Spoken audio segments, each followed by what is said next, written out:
Hurun India rich list 2025 అండి. ఇందులో భారత సంతతికి చెందిన సంపన్నుల సీఈఓల జాబితా అయితే రిలీజ్ చేశారు. ఇందులో జయశ్రీ ఉల్లాస్ గారు మొదటి ప్లేస్లో, సత్య నాదెళ్ల గారు సెకండ్ ప్లేస్లో ఉన్నారు. జయశ్రీ ఉల్లాస్ గారు వచ్చేసరికి అరిస్టా నెట్వర్క్స్ యొక్క CEO.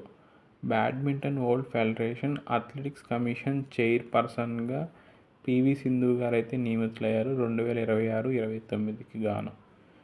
DRDO Akash next generation మిసైల్కి అయితే యూజర్ ఎవాల్యుయేషన్ ట్రయల్స్ని అయితే సక్సెస్ఫుల్గా కంప్లీట్ చేసిందండి.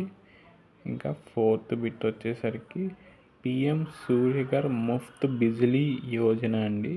దీనిలో భాగంగా గుజరాత్ మొత్తం 5 లక్షల రూఫ్ టాప్ సోలార్స్ని ఇన్స్టాల్ చేసింది. వీటి యొక్క మొత్తం కెపాసిటీ 1879 మెగావాట్లు. భారతీయులను ఎక్కువగా తిరిగి స్వదేశానికి పంపిన కంట్రీస్లో Saudi Arabia first place, second place America ఉంది.